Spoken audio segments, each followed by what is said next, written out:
Malay archipelago lies directly on the volcanic belt of the world. Like the backbone of some restless, formidable, antediluvian monster, more than 300 volcanoes rise from the sea in a great chain of islands, perhaps all that remains of a continent broken up in the prehistoric cataclysms, forming a continuous land bridge that links Asia with Australia.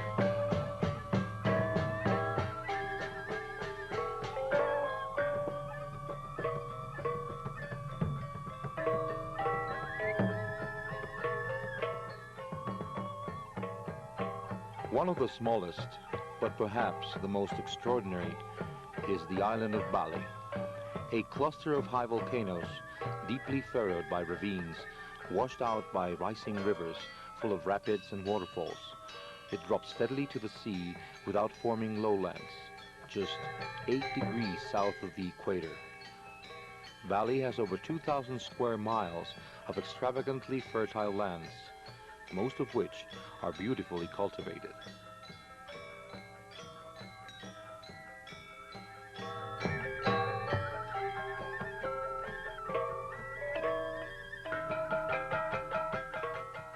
Like a continual undersea ballet, the pulse of life in Bali moves with a measured rhythm, reminiscent of the sway of marine plants and the flowing motion of octopi and jellyfish under the sweep of a submarine current.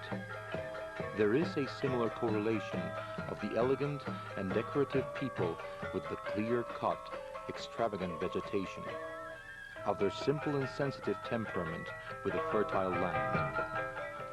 No other people give the impression of living in such close contact with nature. The slender Balinese bodies are as much a part of the landscape as the palms and the American jungle.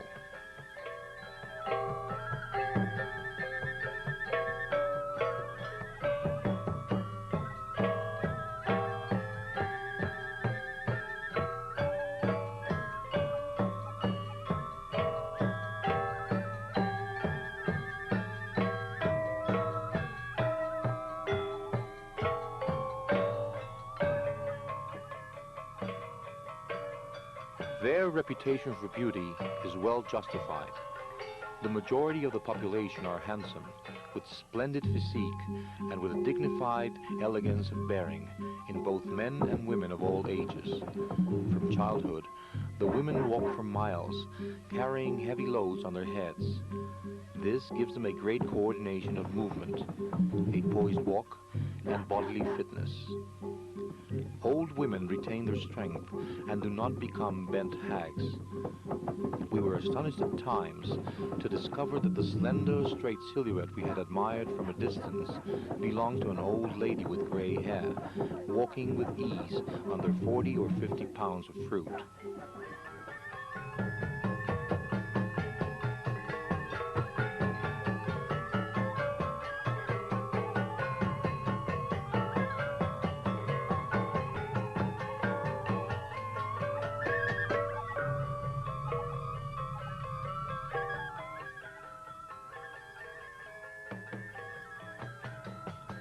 Their character is easy, courteous, and gentle, but they can be intense and can show strong temper if aroused. They are gay and witty. There is nothing that a Balinese loves more than a good joke. It is perhaps in their mad sense of humor, this spirit of revelation fun with which they handle even such forbidding subjects as religion and death, that the key to their character lies. Once, when I mentioned the goodness of a very short friend, the immediate reply was, "How could he be otherwise? He is so small."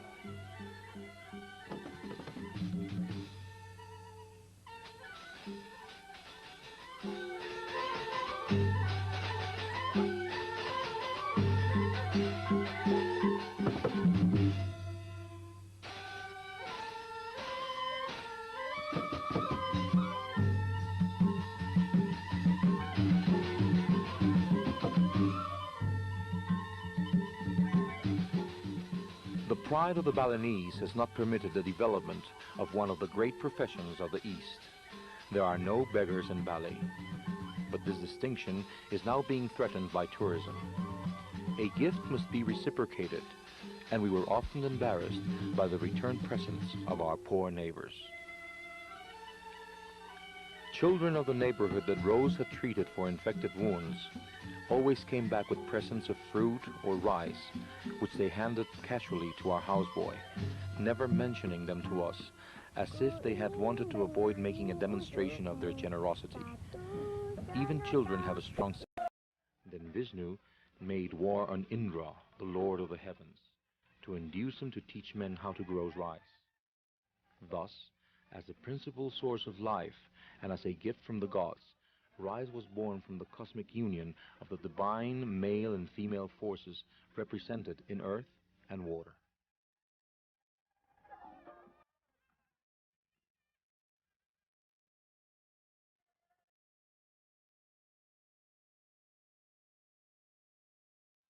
The Balinese are famed as the most efficient rice growers in the archipelago. They raise 2 crops of fine rice a year with such success that they have more than sufficient for the needs of the population, often having enough left over to sell or give away.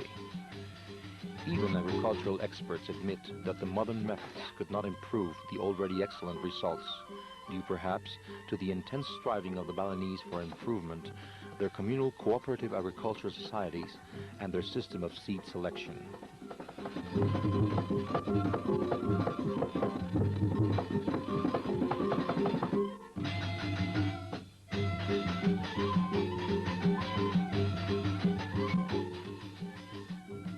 The villages are organized into close-knit boards or councils.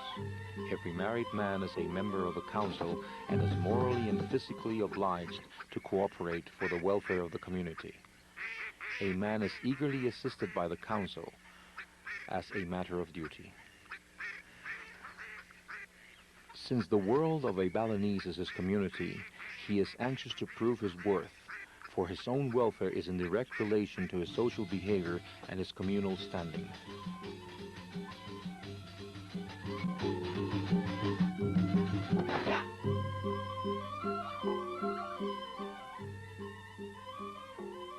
The most striking element of the Balinese landscape is the ever-present rice field, the sawa, a patch of land filled with water held by dikes cut out of the red earth. The receding terraces resemble green plains. When they are first filled with still water, they are like mosaics of mirrors that reflect the clouds. Later, they are sprinkled with the dainty blades of the newly planted rice in an all-over pattern of chartreuse on a ground of brown ooze. Eventually, a tender yellow-green carpet which turns to a rich gold ochre as the grain ripens.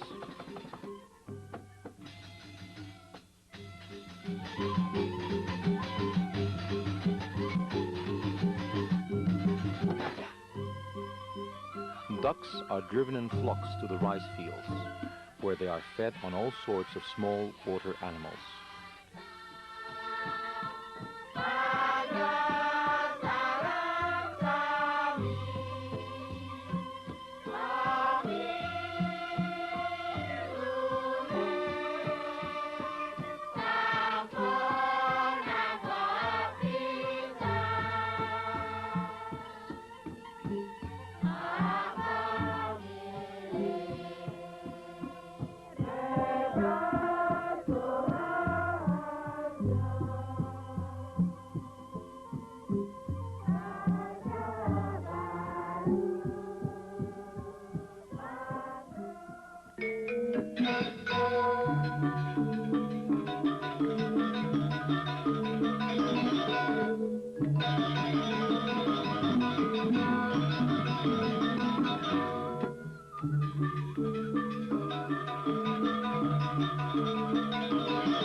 It is obvious that the small landowners could not carry out alone the tremendous task of attending to the work of irrigation. It became necessary for them to organize into subaks, agricultural cooperative societies, water boards that control the equitable distribution of water to their members. Like other Balinese associations, the spirit of the subak is essentially communal. All members abide by the same rules, each one being allotted work in relation to the amount of water he receives.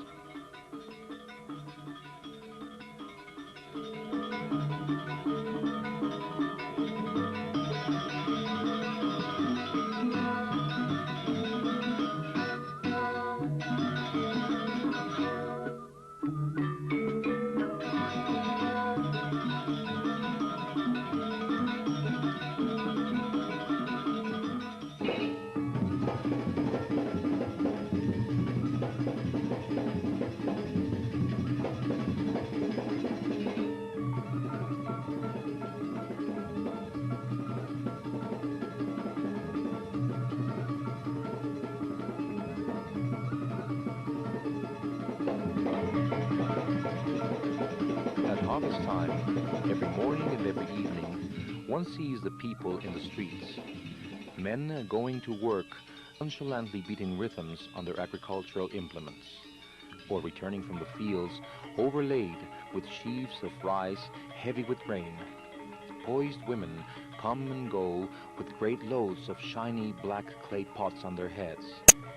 If it happens to be market day in the village, at dawn, the roads are crowded with husky people from the nearby villages who come to sell their produce piles of coconuts, bananas, or vegetables, pottery, mats, baskets, and so forth, carrying on their heads even the table that serves as a stand.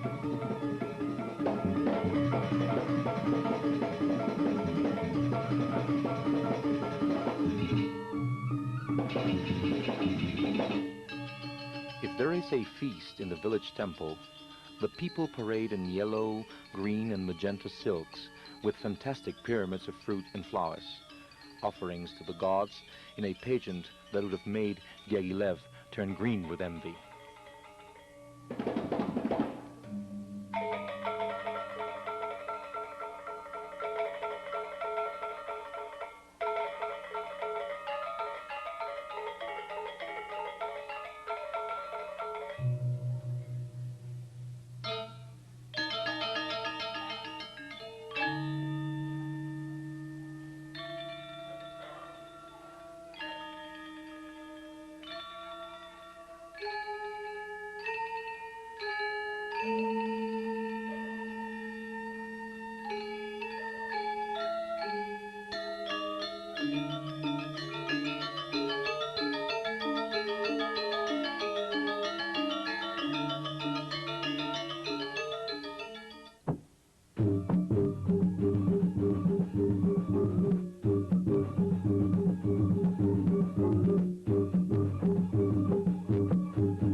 The women are the financiers that control the market. One seldom sees men there, except for certain trades or to help carry such heavy loads as fat pigs. The market reaches its height about noon, when it is hard to walk through the crowd of semi-nude women. At that time, the animation is very great, and the market resounds with the excited bargaining. The thousand smells of coconut oil, flowers, spices, and dried fish combine to make the pungent smell so characteristic of Balinese markets. The soft browns and yellows of the women's skirts and the bright colored sashes they wear, the graceful movements and unconscious beauty of their poses make of the market a show as interesting to watch as their luxurious and spectacular feasts. Young people meet at the market at harvest time, when everybody helps to cut the rice, at the river and so forth, but especially at the frequent village celebrations and nocturnal theatrical performances, when the boys meet their friends and make new conquests. An attraction at all festivals is the pretty dagangs, girls who run small stands of food, drinks, cigarettes, and siri. They sit behind little tables illuminated by petrol lamps, scraping coconuts, grinding sauces, and serving drinks, surrounded by a circle of admirers who squat on the ground, joking with them on the pretext of buying a pennyworth of peanuts or a pack of cigarettes. Some girls know that it is best to remain cold and indifferent, attending to their business, while others are gay and friendly and can answer cleverly to the boys' wisecracks.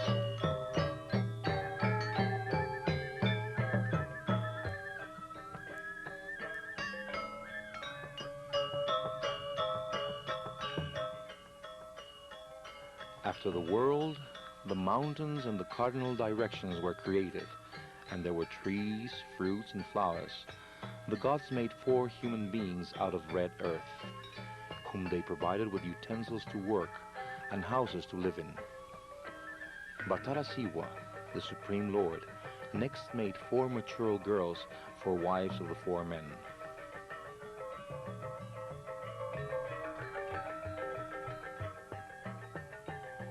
The god of love, Batara Semara, made mating a pleasure so that women would be fertilized, and eventually the 4 couples had many children, grew, became adolescent, married, and had children.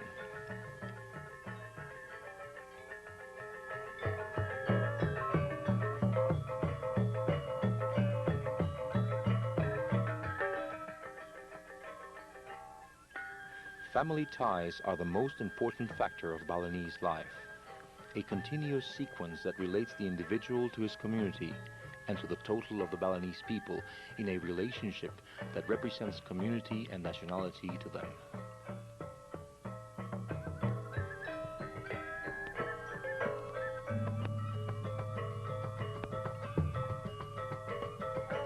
A Balinese feels that his most important duty is to marry as soon as he comes of age and to raise a family to perpetuate his line.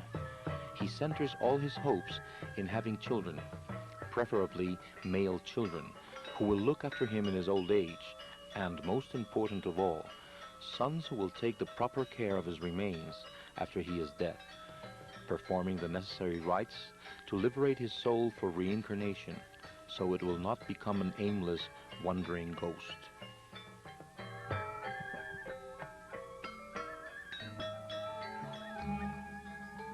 The Balinese are as fastidious in the care of their bodies as they are about dress, and people of all classes, conditions permitting, make almost a cult of cleanliness. They bathe frequently during the day, whenever they feel hot or after strenuous work, but 2 baths a day are the rule, in the morning and evening before each meal.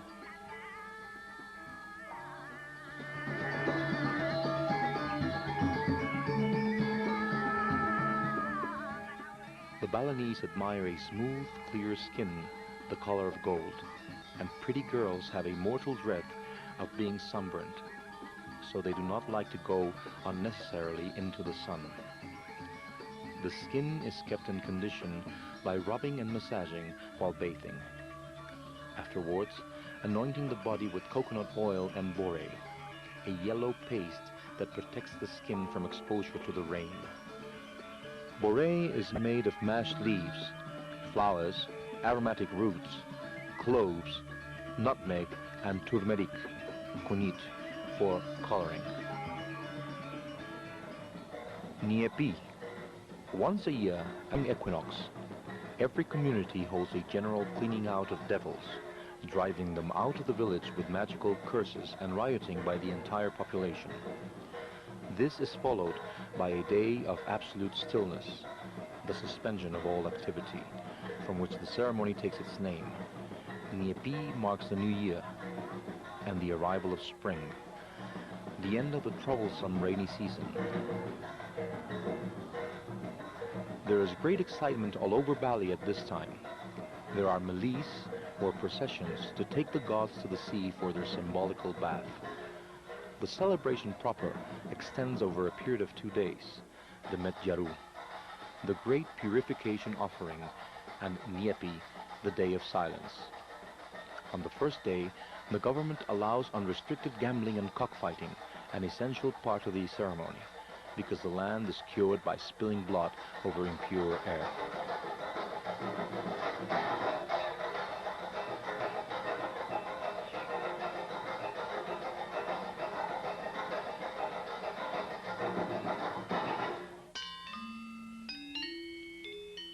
Everybody in Bali seems to be an artist. Coolies and princes, priests and peasants, men and women alike, can all dance, play musical instruments, paint or carve in wood and stone. It was often surprising to discover that an otherwise poor and dilapidated village harbored a temple, great orchestra, or a group of reputed actors.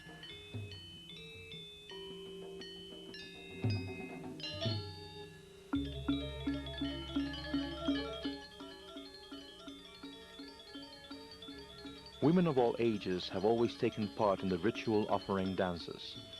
In olden times, only little girls became dancers and actresses. But today, beautiful girls take part in theatrical performances, playing the parts of princesses formerly performed exclusively by female impersonators.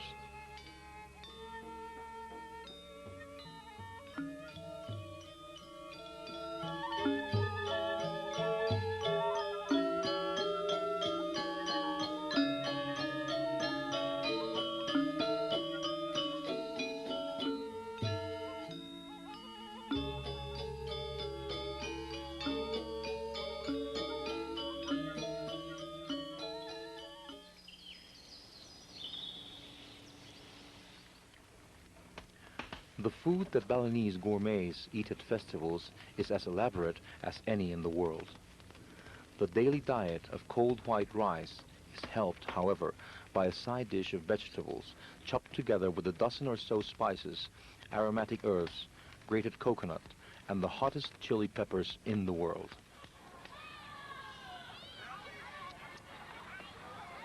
Although the daily meal was frugal, the Balinese seemed exceptionally well fed. They were continually eating at odd hours, buying food at public eating booths, in the market, at the crossroads, and particularly at festivals.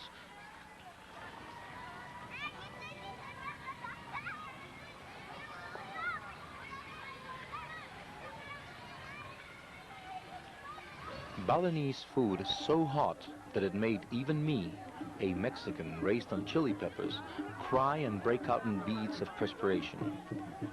But after the first shocks, and when we became accustomed to Balinese flavors, we became Balinese gourmets and soon started trying out strange new combinations.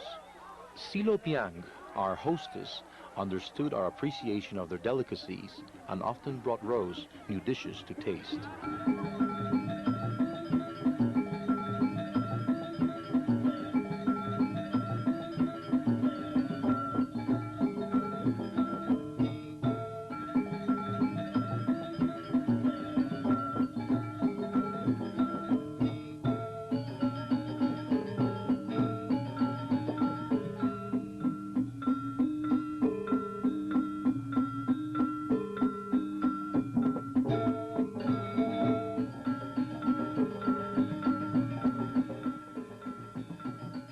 As the archetype of the delicate and feminine, the legong is the finest of Balinese dances.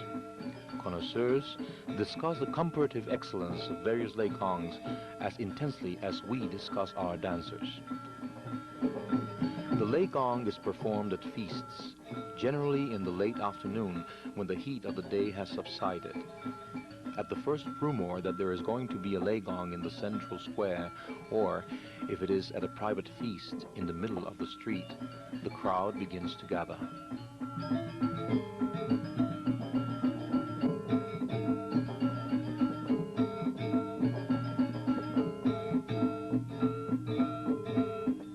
The dancers are dressed from head to foot in silk, overlaid with glittering gold leaf, and on their heads they wear great helmets of gold, decorated with rows of fresh frangipani blossoms.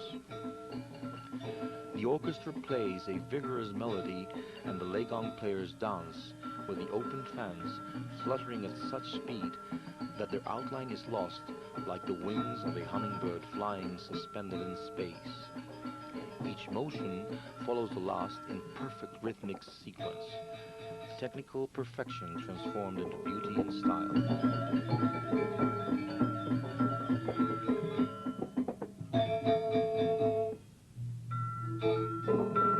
The artist is, in Bali, essentially a craftsman. and at the same time an amateur, casual and anonymous, who uses his talent knowing that no one will care to record his name for posterity. His only aim is to serve his community, seeing that the work is well done. Actors and musicians play for the feasts of the village without pay, and when they perform for private festivals, they are lavishly entertained and banqueted instead.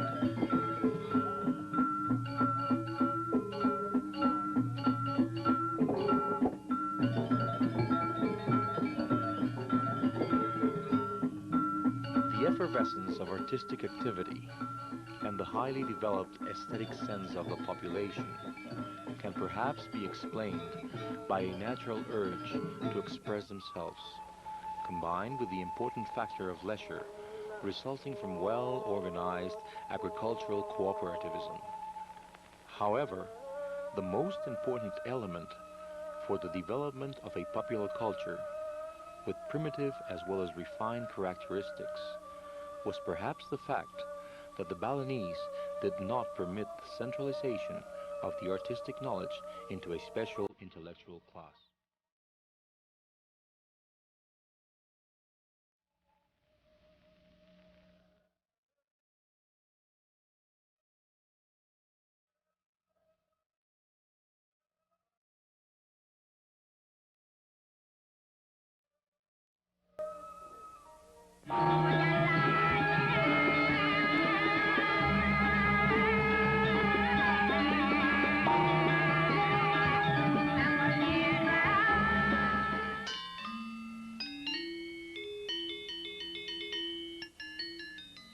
No feast is complete in Bali without music and elaborate dramatic and dance performances. No one would dream of getting married, or holding a cremation, or even of celebrating a child's birthday without engaging troops of dancers and actors to entertain the guests and the neighbors. During the anniversary feasts of the temple, there are always dances that last throughout the night and may even continue for days, with a different type of show every afternoon and night.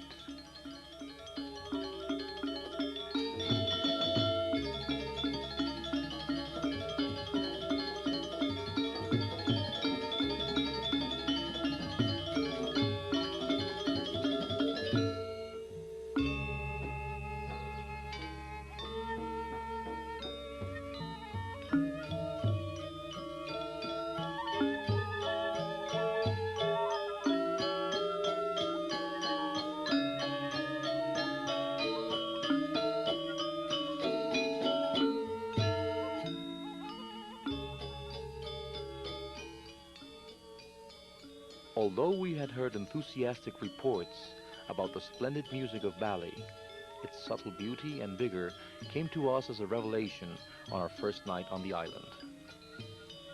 25 or 30 young men, who nude above the waist and wearing sashes of blue silk, sat cross-legged around a square formed by impressive instruments in elaborate carved frames. There were metallophones, sets of polished bronze bowls, great bronze gongs, and many kinds of small cymbals. There were also 2 long drums wrapped in black and white checkered cloth.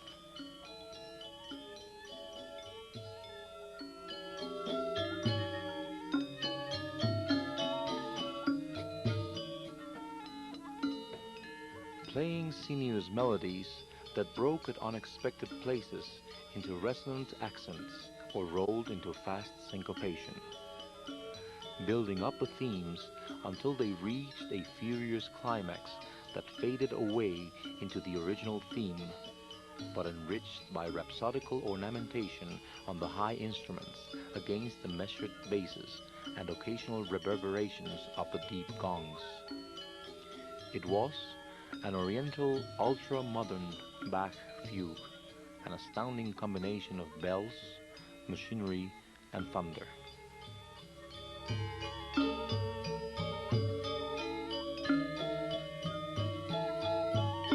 The performance, we found afterwards, was given by one of the finest gamelan orchestras in the island, the Gong Belaluan. pride of the quarter of the town that was later to become our home. One of the leaders of the gong was Gusti Alit Oka, the young prince who became our host. When he rented us part of his house, we went to bed every night to the music of the orchestra that rehearsed only a few doors away in the Bali Banya, the communal meeting hall of Belaluan. Despite the fact that there is no trace of Western influence in the music of Bali, even those who hear it for the first time are carried away by it. There is in Balinese music a unified range of sonorities tending towards one sound. There is a general tone color of metallic percussions, tingling, acid sonorities that can be clashing and violent or soft and delicate, but are never sweet and plaintive. Their musical phraseology is simpler, more confined within a margin of sobriety than our expansive and unrestrained music.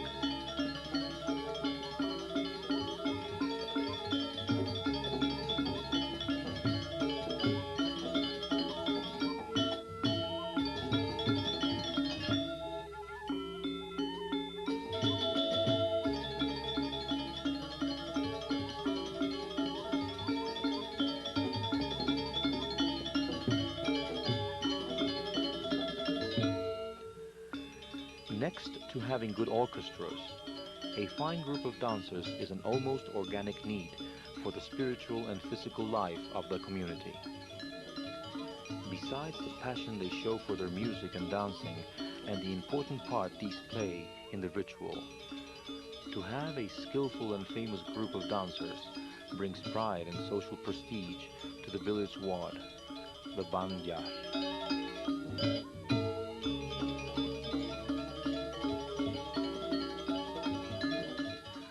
The Balinese attribute a divine origin to music and dancing. It is said that Batara Guru, the supreme teacher, invented the first instruments, and that Indra, the lord of the heavens, originated dancing when he created the incomparably beautiful Vedari, the nymphs of heaven, to dance for the pleasure of the gods.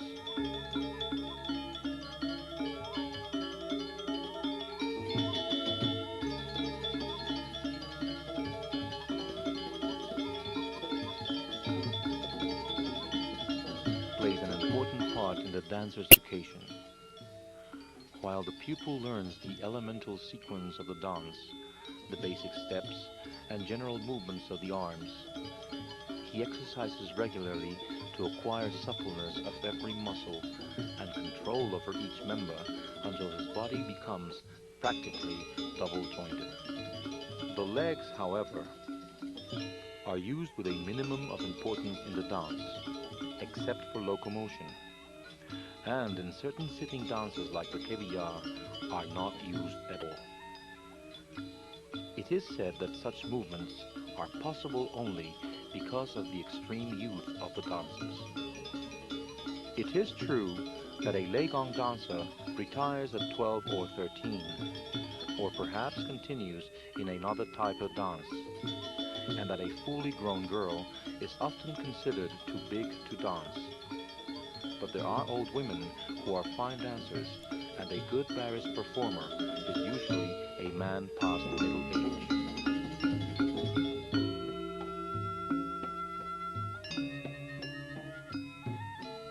Like music, dancing has developed to a standard of technical perfection that makes of it a difficult science, requiring years of special physical training and practice.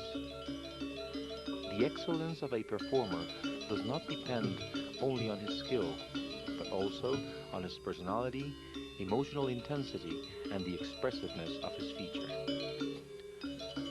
Dance in Bali cannot be considered as an art separate from the theater. In fact, the arts and the theater are so closely allied that there is no word in Balinese meaning theater. No Balinese would think of separating a show into its component parts, or, on the other hand, think a show complete that did not contain music and dancing.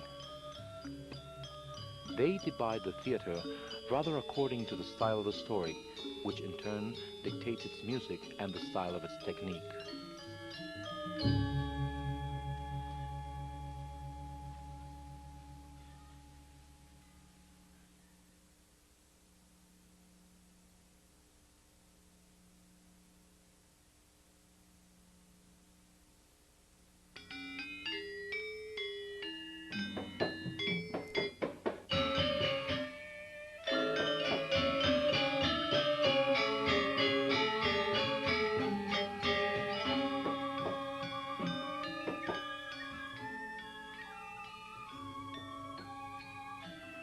One boat brought the holy Barong Landong, 4 giant puppets who performed in the temple.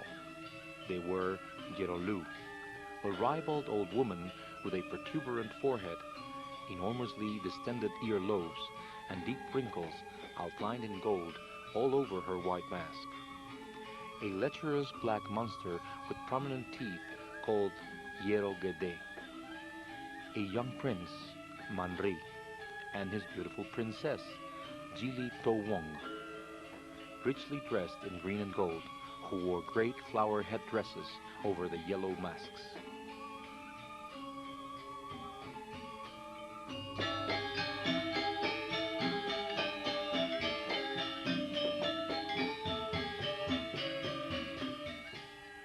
Normal-sized attendants held gold umbrellas of state over the giants as they waddled towards the temple in ceremonial procession, with music and a retinue of men bearing spears tipped with red fur.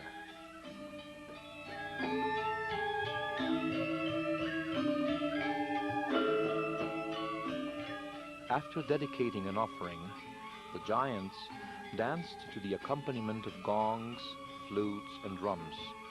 That old rascal, Yerogede, talked and laughed in a deep, thunderous voice, while Gerolu leaped, whooped, and yelled in a shrill falsetto, all behaving in a manner quite undignified for their holy character. Their remarks were of the sort that made my polite Balinese friends blush, especially in the episode when the prince made love to the princess.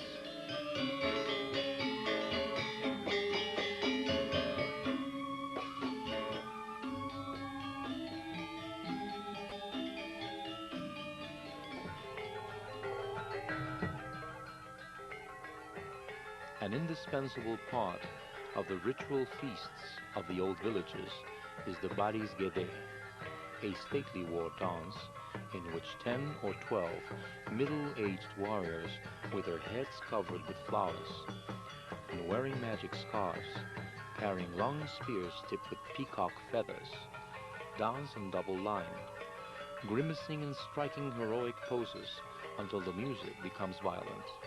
Then they enact a sham battle with their black and silver spears.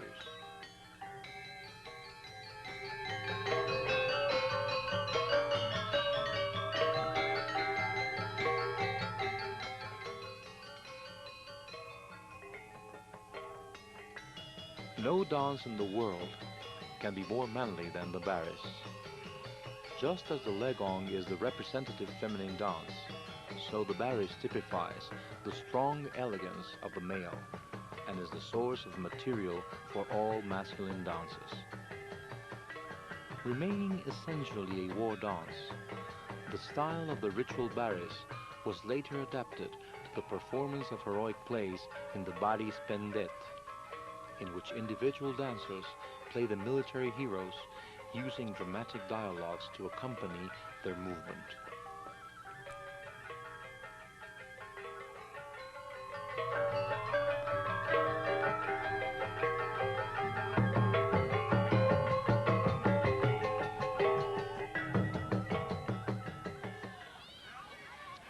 The Janger was a recent development.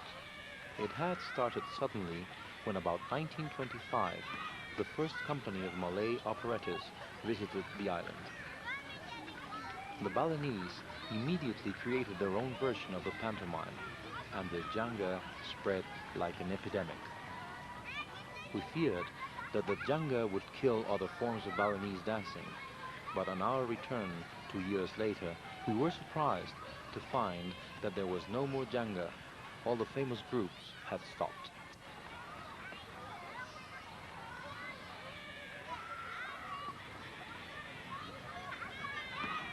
The most exhilarating show of the Balinese was dead and forgotten. Only a sleepy group remained, the Janga, for the tourists, still avidly photographing what they called temple dances. With the passing of the Janga, the classical forms of theater regained popularity, and during our second visit, it was the Aja that had again become the favorite.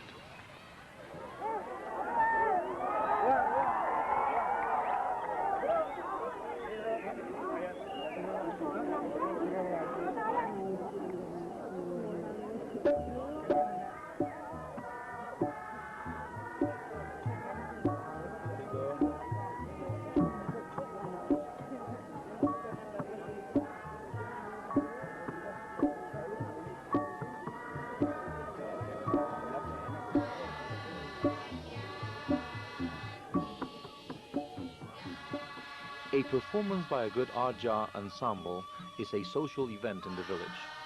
It is at Aja shows that young people meet and love affairs are started, helped by the romantic atmosphere of the love stories and the late hours.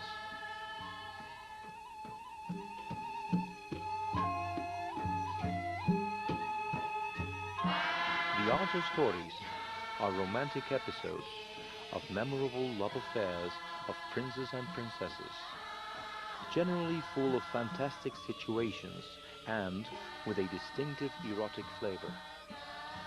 The distinguished characters speak and sing in Kawi, which is translated into common Balinese by the comedians for the benefit of the unscholarly crowd.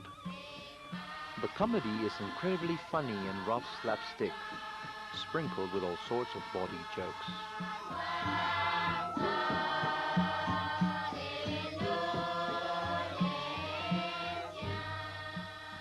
The play begins with the appearance of the Gondon, the female eternal princess. The part of the Gondon is usually played by a middle-aged, homely male. Praising his mistress and begging her to come out, she is finally persuaded. The curtains of the little booth at the end of the dancing space part, and the much heralded beauty appears. In progressive Ajas, she may be a young girl dressed in gold with a great flower headdress. But generally, beautiful young girls cannot sing very well, and in good Ajas, the part is played by a male actor, famous for his high falsetto.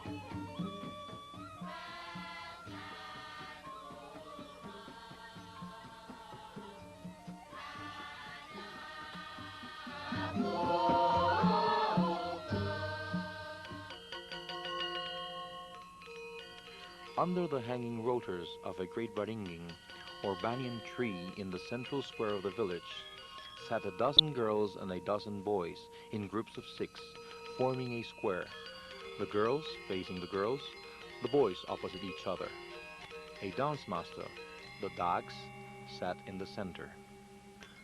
The boys shouted and shook, while the girls sang with baby voices, flinging their hands and flashing their eyes. After a while, a girl appeared dressed as a prince, singing and posturing, quarreling with a wild-looking bird.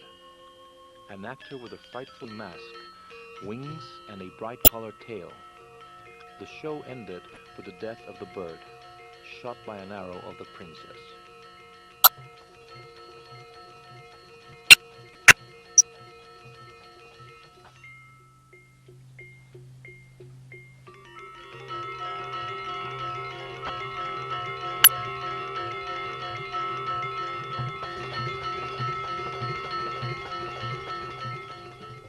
Individualism is not encouraged in the essentially communal Balinese society.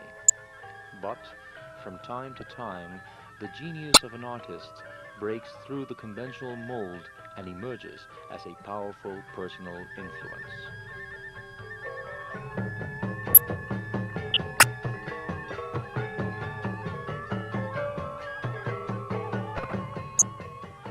Mario straightened like a startled cobra, tense and nervous, holding the fan over his head as if to shade his eyes. The opening theme was fast and furious, and Mario began to dance, waving his fan energetically, darting glances from side to side as if at an imaginary enemy. The tempo increased to a frantic climax, broken suddenly by a melodious solo on the rayong. Mario relaxed and danced delicately. His expression softened, and his movements became rigid.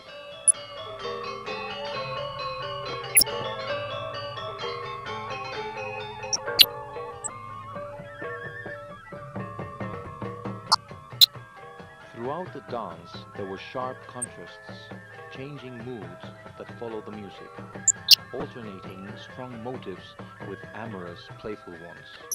The dancer wriggling like a trained cobra, swaying in a way that recalled the dance of Atlantis to fascinate its prey, or stiffening with commanding elegance.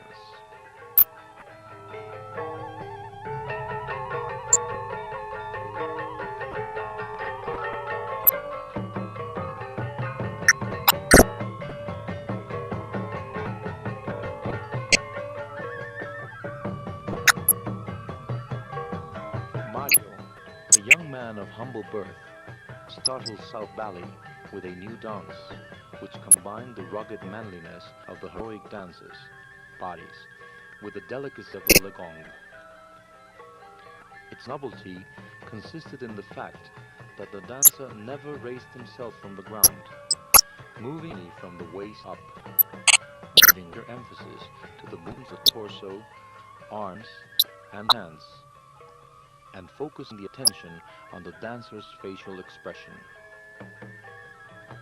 In using his body like a sensitive musical instrument, the young dancer interpreted even the most delicate moods of the island's finest orchestra. His fame spread to the foreign visitors on the island.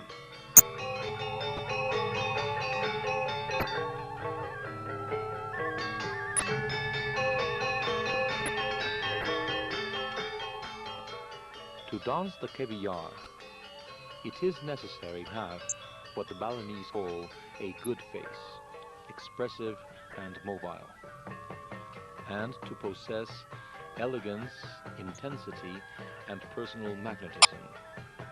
Besides highly finished technical training, Mario had great musical knowledge, and one of his specialties was to play the trompong while he danced, twirling the sticks in his fingers and moving with great agility along the scale of inverted bronze bowls. The name of Mario became as well known to the world traveler as that of the Mei Lang Fan Shan Ka, or Escudero.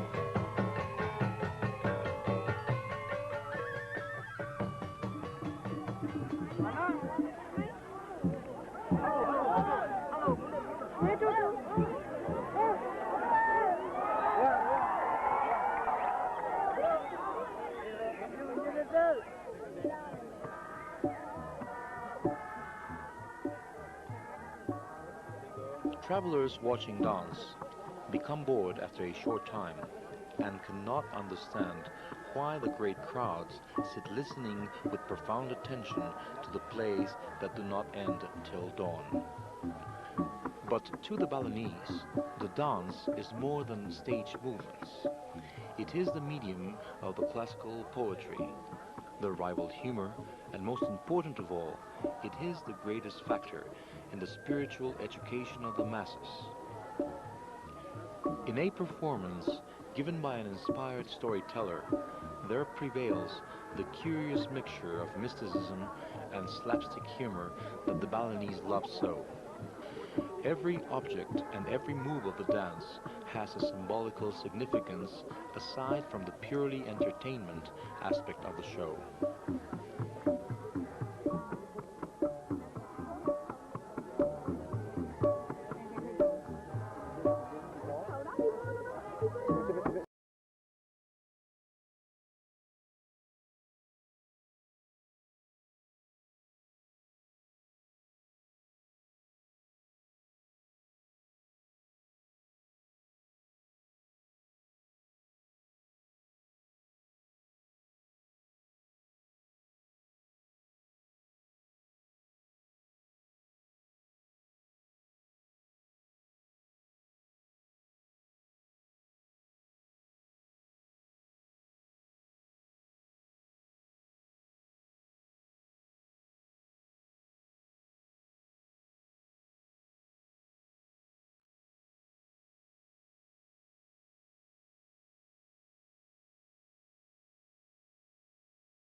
Balinese made of their island a magic world populated by good beings and demons, each occupying a level allotted by rank. The deified spirits of their ancestors dwelling in the summits of the volcanoes, ordinary human beings living in the middle world and the sea, which is the home of devils and fanged giants, the enemies of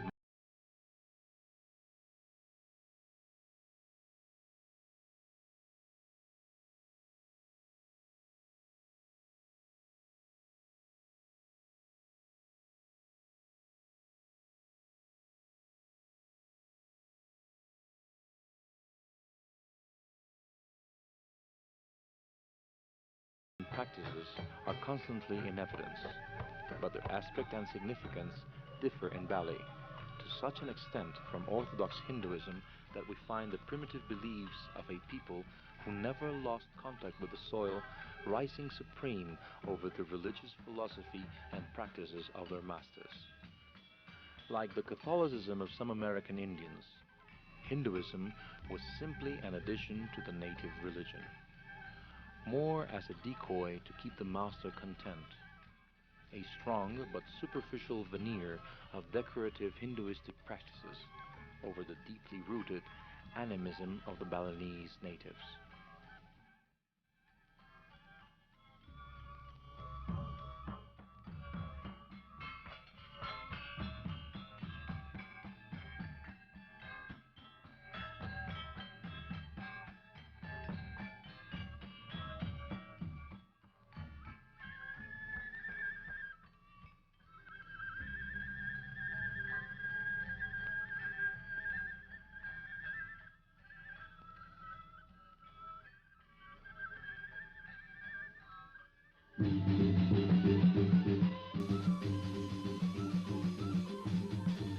Religion is to the Balinese both community and nationality. They live with their forefathers in a great family of the dead and the living. Rather than a sectarian system in the hands of a hierarchy of priests, the religion in Bali is a set of rules of behavior, a model of life.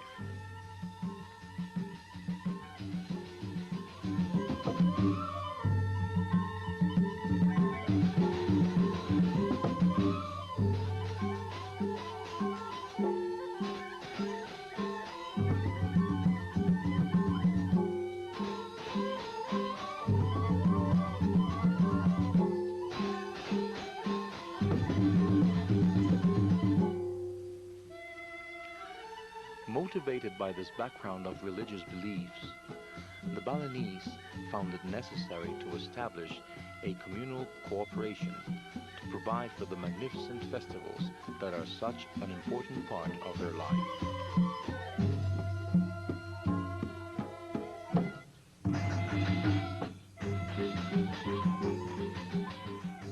The temple is certainly the most important institution on the island, and every temple celebrates its birthday, or Lalan, on the anniversary of its consecration with a great feast that constitutes the principal social event for the entire community, and in which everybody in the village takes part with equal enthusiasm.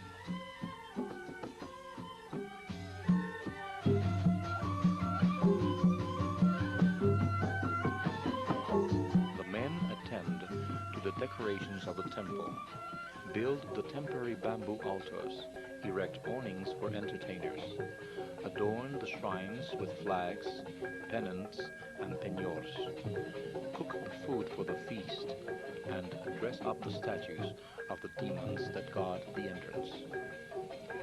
At the same time, the women prepare the offerings and make lamaks. The pemangku receive and bless the offerings that each woman brought.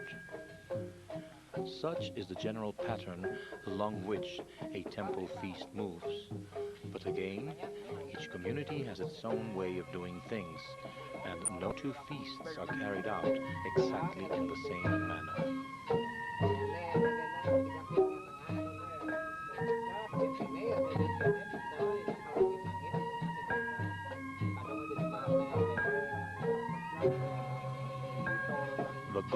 played all night the stately ancient music, and as dawn approached, the old Burmanku moved around quietly, supervising things, putting out the lights and preparing for the final ceremony, the adoration of the rising sun. When Mendet was danced again by middle-aged women and offerings were dedicated in the direction of the first rays of sun that appeared in the horizon. This ended the feast, and by morning, when the essence of the offerings had been consumed by the gods, the women came to collect their respective offerings and take them home.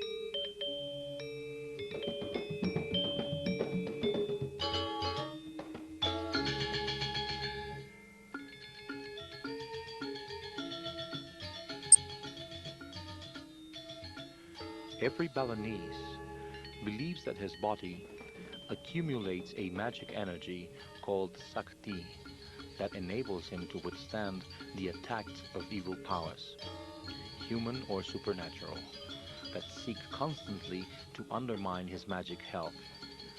This Sakti is not evenly divided. Some people are born with a capacity to store a higher charge of magic than others. They become the priests, witch doctors, endowed with supernatural powers. The Sakti can be trained to serve them at will by the systematic study of the arts of magic and meditation. But people whose hearts are contaminated by evil use the magic science to harm their enemies, or simply to satisfy their lowest instincts.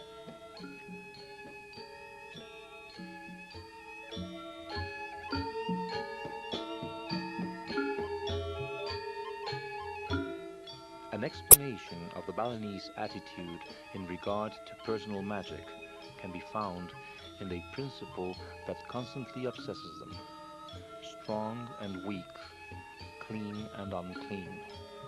Thus, the individual is magically strengthened when he is in the state of psychic purity, Ening, Suji, Nirmala, acquired through the performance of the cleansing ritual. The antithesis of this is the often mentioned Sebel condition, uncleanliness, when a run-down soul renders one vulnerable to the attacks of evil. Not even the deities are free from becoming Sebel, and like any other woman, Rangda and the death goddess Durga are Sebel once every month.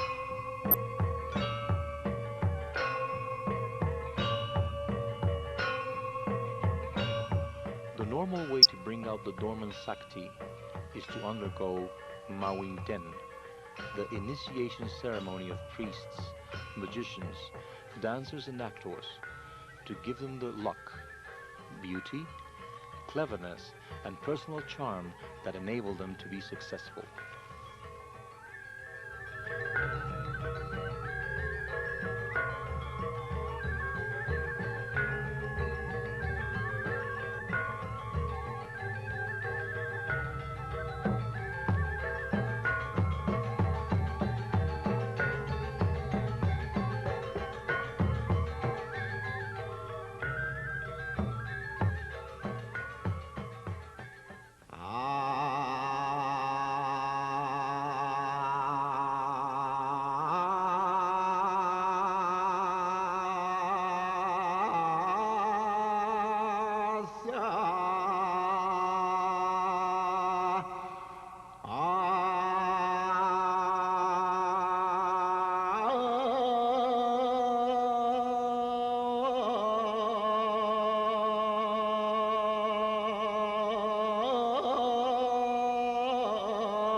عبد